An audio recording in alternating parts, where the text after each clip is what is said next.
हरियाणा प्रदेश में यूथ कांग्रेस के सभी पदों के लिए ऑनलाइन चुनाव होने जा रहे हैं। उसके लिए सदस्यता अभियान भी शुरू कर दिया गया है। सभी पदों के लिए ऑनलाइन नामांकन भरने की जो प्रक्रिया है 24 तारीख से 30 तारीख तक सुनिश्चित की गई है। कोई भी कांग्रेस का सदस्य बनकर इस चुनाव में हिस्सा ले सकता है। यूथ कांग्रेस में महिलाओं के लिए व SC कैटेगरी के लिए भी सीट रिजर्व की गई है। ऐसे में यूथ कांग्रेस के राष्ट्रीय प्रभारी दीपक भाटी आज गुरुग्राम के कांग्रेस कार्यालय पहुँचे और जहाँ पर यूथ कांग्रेस के कार्यकर्ताओं के साथ बैठक की और चुनाव संबंधित सभी जानकारियां शेयर की गई। कांग्रेस का सदस्य बनने के लिए 50 रुपए फीस तय की गई है। ऐसे में सभी पदों का नामांकन भरने के बाद चुनाव का रिजल्ट ऑनलाइन कांग्रेस की वेबसाइट पर डाल दिया जाएगा। ऐसे में यह भी देखना होगा कि यूथ कांग्रेस में किस कार्यकर्ता ने किस पद पर बाजी मारी, यह भी देखने वाली बात होगी।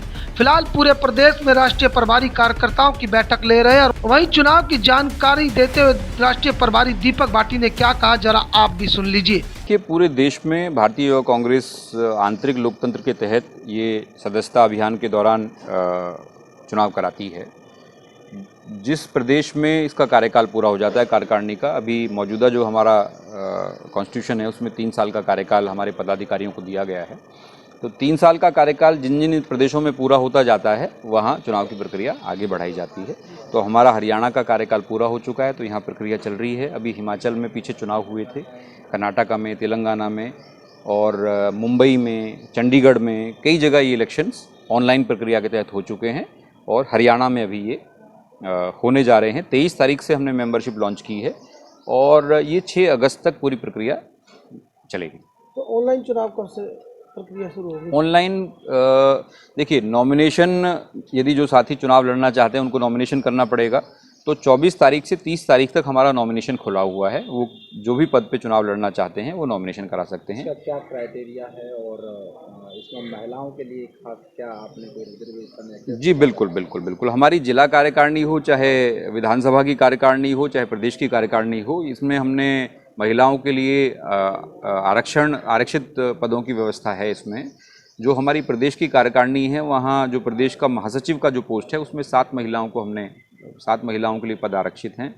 जिले में भी महिला के लिए आरक्षित है, विधानसभा में भी आरक्षित है और प्रदेश की उपाध्यक्ष भी एक महिला बन सकती है। तो महिलाओं के लिए, और सिर्फ महिलाओं के लिए नहीं, हमारे दलित समाज के जो साथी हैं, माइनॉरिटी के जो साथी हैं, इवन जो फिजिकली हैंडीकैप्ड भी हैं, उनके लिए भी इसमें व्यवस्था है। वो चाहें तो पार्टिसिपेट करके और इसमें भाग ले सकते हैं। जो आपका 50 रुपये का जो शुल्क राशि आपने रखा है वो क्या हैंडीकैप्ड और महिलाओं के लिए भी समान? सभी के लिए समान है। मेंबर बनने के लिए तो सभी के लिए समान है, लेकिन जो हमारे साथी चुनाव लड़ना चाहते हैं उसमें सब्सिडी है। जैसे नामांकन जो फीस है, जब हम नामांकन करते हैं सदस्य बनने के बाद, तो विधानसभा अध्यक्ष का यदि साथी को किसी को चुनाव लड़ना है सामान्य कैटेगरी से, तो उसको 1500 रुपये की फ़ीस जमा करनी पड़ेगी विधानसभा अध्यक्ष का नामांकन करने के लिए। तो उसके लिए जो सब्सिडाइज फ़ीस है वो 1000 रुपये है। जिलाध्यक्ष के लिए 3000 का शुल्क आपको देना पड़ेगा, तो सब्सिडाइज जो है वो 1500 रुपये है। प्रदेश अध्यक्ष के लिए 7500 रुपये का नॉमिनेशन है, तो वो 4000 रुपये के आसपास शायद। आपको नहीं लगता कि हरियाणा के अंदर? हाँ, मैं खुद स्वयं किसान परिवार से आता हूं, तो जब मैं किसान आंदोलन में हिस्सा लेने के लिए जाता हूं तो कांग्रेसी चोला उतार करके किसान बन करके जाता हूं। मैं भाषण देने के लिए नहीं जाता हूं, वहां जाता हूं किसानों को मदद करने के लिए, सहयोग करने के लिए और एक किसान के तौर पर अपनी आवाज़ उठाने के लिए। कांग्रेस पार्टी के लोग वहाँ झंडा लेकर के नहीं जाते हैं। कांग्रेस पार्टी के लोग यदि वहाँ जाते हैं तो किसान के तौर पर जाते हैं और ये हमारी जिम्मेदारी है, ये हमारा धर्म है, ये हमारा अधिकार है कि सरकार से हम ये मांग करें कि हमारे हितों की रक्षा के लिए हम किसके पास जाएं।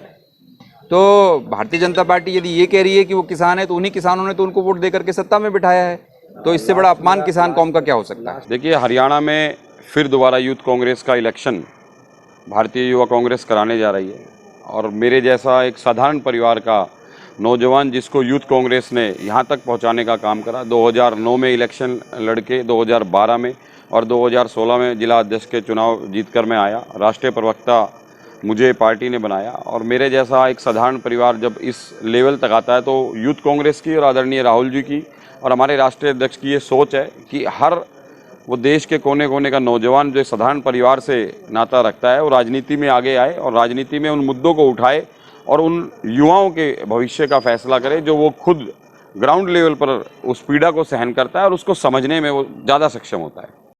वहीं राष्ट्रीय प्रभारी दीपक भाटी ने किसानों के मुद्दे और महंगाई पर बीजेपी पर जमकर निशाना साधते हुए कहा कि बीजेपी जिन किसानों का वोट लेकर सत्ता में आई आज उनको कांग्रेसी बता रही है।